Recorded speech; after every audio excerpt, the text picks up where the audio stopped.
Today, I'll be ranking every ruler in Merge Tactics from worst to best. Starting at the number 9 spot, the worst ruler in my opinion is the Grand Warden. I just feel like the Grand Warden has the weakest ability out of all the rulers.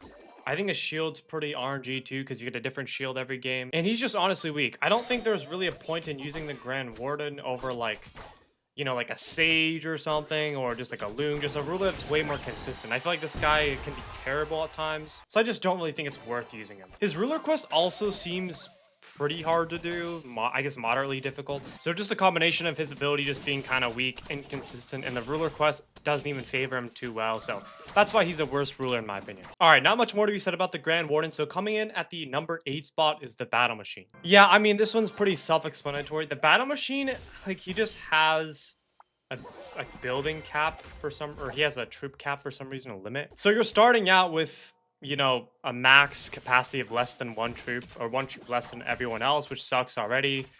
The buildings aren't even like that good to really compensate for, less elixir, less troops. And on top of that, I feel like his ruler quest is kind of ass. Like, you need to destroy, okay, 2 is pretty easy to get.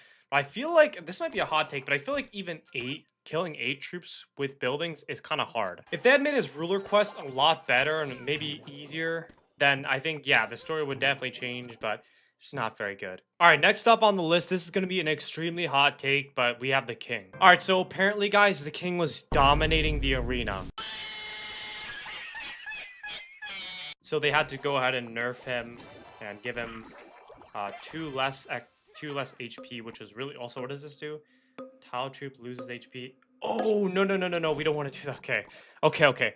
So, yeah, I mean, they nerfed his HP by 2 points for no reason, in my opinion. So they sort of reverted him back in his old state when he was complete garbage. He's just much worse now. I would say when he had 12 HP, you had, like, pretty consistently, I would say, like, an extra loss. Like, an extra loss goes a long way, right, over the entire game.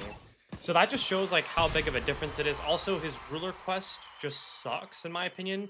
2 losses obviously is like, you can consistently get that, but even so, like, 2 losses is gonna put you down a lot. With other rulers, the second ruler quest is like just supposed to be like a stepping stool, like it's super easy, but 2 losses will put you on average probably more than half your HP. Also, please ignore like the troops and stuff. Like, obviously I'm not playing him optimally right now because I'm yapping, but even 3 losses is so hard. Like, I feel like maximum you'll get 3 losses without dying.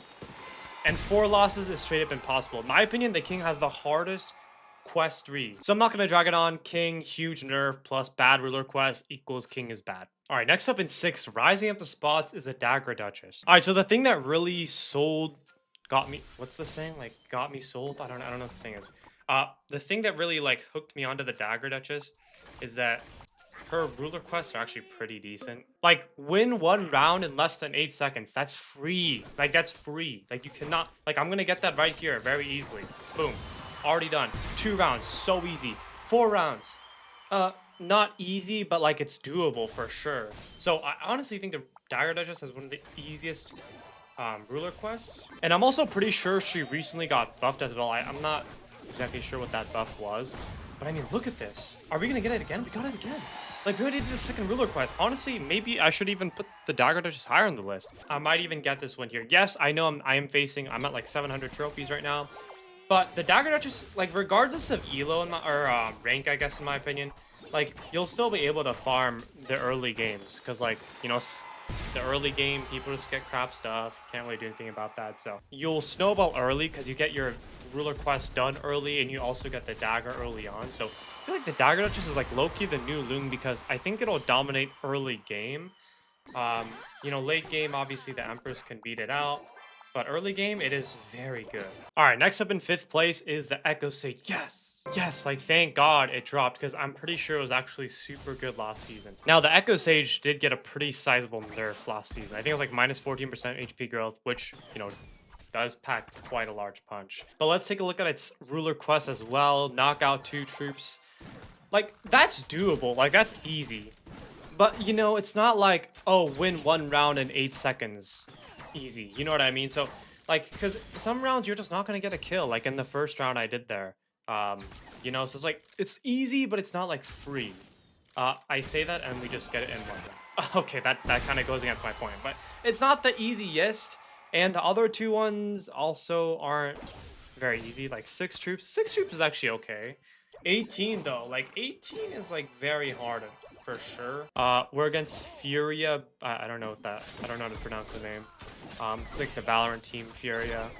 But I mean, Sage is still like. I mean, like it's all right. You know what I'm saying? Like, oh, also this guy's a 3-star Sage already. We just got ours as well. Like, I mean, it's all right. You know what I'm saying? Like, 3-star Sage is so. Sage is pretty. Also, how do you not? Damn, how do you not die? I mean, it's pretty good, which is why it's like a middle of the pack. We just lost. Like, I mean, I guess you can see like the HP dip there. It's still pretty good, just not like one of the best one of the best rulers. So, but alrighty, next up in the number 4 spot is the new Tomb Queen. All right, so the Tomb Queen is actually good. Like, in my opinion, it's actually pretty solid. Should I go Goblin or? I'll go for Giant Skeleton. We can start cooking it up early. But the Tomb Queen's actually really good in my opinion. And I was pretty surprised because I mean the ability sounded okay, but the reason Tomb Queen is good, well, there's multiple reasons. I don't know why I said the reason. Number one, its ability is like I mean it's alright, you know what I'm saying? Like it's fun to Skeleton. Skeleton's kind of weak though. But the good thing is it actually levels up pretty fast. Like it doesn't take too much time. Also, I should have bought the witch there. Okay, I'll just do this. I'm like autopiloting right now, so I know I'm blundering a lot, especially with the lower tier rulers, because I just don't really play the lower tier rulers, so it's not really like muscle memory. But for this ruler, the skeletons are pretty weak. Like that's not too good. It does level up fast though, so the time you get from the time it takes to go from 3-star tombstone to 4-star tombstone is actually relatively low. And the Tomb Queen herself, it's all right. Like, let's see the HP. 200. That's, like, I guess that's terrible. It's less than the bomber, less than half the bomber. That's terrible. So it's not necessarily the ability itself. But what's really good about the Tomb Queen, there's 2 things. Number 1 is that, of course, it counts as an undead. That is huge. Because undead is the best trait in the game in my opinion, other than boss, because with undead cards, as you can see from the description, you know, you just stack the stat boost over the entire game, which is busted. Okay, the Tomb Queen's already out. Yeah, our Tomb Queen's still level 1, so please level up. I mean, that's a thing. As I said, the ability's not so good. But if undead was not the best trait in the game, Tomb Queen would be way lower on the list. And I said there were 2 reasons. There was really only 1 reason. I was gonna say the ruler quest, but now that I think about it, the ruler quest isn't even like that good right now. The first quest should be pretty free. Like for the Dagger Duchess, you get that quest done in round 1, like easily. And this one, it takes multiple rounds right now. We're in round 4. We don't even have half of our way to quest 1, so I guess the quests aren't too good. All right, now starting off the big top 3 is the Elixir Loom. You know, I don't actually know if the Loom or the Queen or the other guy's better. By the other guy, I meant so the Tomb Queen, Goblin Queen, or Loom. I was like sort of thinking about this for a bit. I feel like the Loom is consistent. I think the Queen might be better, but I think for now I'm just gonna put the Loom in number 3 because it's been shown to be good in the past. I would say its ruler quests are like kind of middle of the pack. Like, I think that like 2 rounds in a row, like it's not like so easy. Like the Dagger Duchess one, where it's like, oh, you can just win that easily in round 1. But also, like, Loong is supposed to win more of the early game one, so I think it's fine. 3 rounds in a row is just, you know, 1 more round than 2, so that's not too hard. I just think 5 rounds in a row is nearly impossible, so I think that one's pretty bad. Because if you're facing good players, you're never going to win 5 rounds in a row unless you get, like, a god start. So I think that one's pretty unreasonable, which kind of sucks. But other than that, I think the Loong is pretty consistent. You know, not really much else to say here. All right, next up in the number 2 spot, she's risen the ranks a lot, is the Goblin Queen. I feel like the Goblin Queen now, she just got an insane buff. But the Goblin Queen is already like, she was already like mid in my opinion. Like she wasn't like terrible like last season in my opinion. She counts as a goblin, so you can consistently get 6 out of 6 goblins or even a 2 out of 2 goblins if you only get 1 goblin. So that's super good. Get that elixir right off the bat. But now she has 12 HP. Like, this was the most random buff I have ever seen. She now has 12 HP. They buffed her last patch for some odd reason. So now that just makes her very strong. She was already, like, balanced in my opinion. Now she's just very strong. She seems like... She kind of almost seems like a more, like, consistent Spirit Empress, but with just a lower ceiling.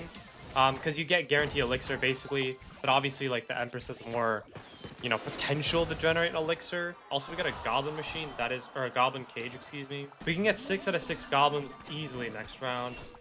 I'll sell the firecracker maybe, and then I'll sell this guy. And we can just keep cycling. But yeah, I mean, the goblin queen is very interesting to me. Quests are also not very hard at all. Like, once you get a lot of goblins started, you can easily do this quest. Like, 25 honestly isn't that bad. And then boom, easy 6 out of 6 goblins. And mind you, the 6 out of 6 goblins is ridiculously broken. The number 4, the 4 out of 6 goblins is gain a 3 or 4 elixir goblin. The 6 out of 6 is gain a 2, 3, and 4 elixir goblin. You get 3 goblins, total of 9 elixir value every round. Like, what? Like, that's actually broken. Is that doubt? That's so good, I feel like. Now it's like a genuine strat because you can just get like so many 4-star goblins. And boom, another 3 orbs, which is insane. I'm on my way to a 4-star goblin machine in round 5. Like, I'm almost there. And I get more goblins per kill. Like, I feel like this is insane. Some people might say that it's kind of insane to put the goblin queen at 2. Maybe they think it deserves like 3rd or 4th. I honestly would say, I mean, this is ridiculous. I would say it deserves number 2. At worst, maybe you could switch it with like, you know, Tomb Queen, or, you know, the other guy, the Elixir Loon, but I think it's so good right now. Yep, and look at this. This is like the icing on the cake. Yeah, I'm getting so many goblins. I have 12 HP.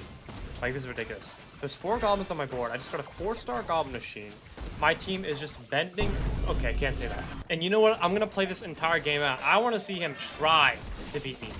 Just got a 4-star. He has a 3-star queen, by the way. Let's see what his comp is. Clan and goblins. I guess, dude, just take 1 more clan and get 4 to 4 clan. I don't know what he's doing. But I just, in 1 round, I just got 4-star Demolisher, 4-star Dark Goblin. Like, hello? This is ridiculous. And there's nothing he can do about it. Another 3 goblins. Now this is useless to me. I have 18 elixir. Just destroying this kid right now. 4-star Demolisher, 4-star Goblin Machine. This guy's destroyed. Please. Just destroyed. 12 HP. Icing on the cake, unnecessary, easily a top 2 ruler in my opinion. Which means that yes, the best ruler in my opinion is the Spirit Empress. And look, I know I've said this for every season, so I'm gonna defend myself right now. Spirit Empress has always been my main ruler. She's broken because you can get infinite elixir theoretically. And it doesn't even, you don't even require much to really start that up. You just need like a couple merges. Like by the time you get quest 1, you're ready to go. Like it's infinite elixir already. Like, perfect. After 3 merges, you're almost guaranteed to be ready to go. So that's pretty broken.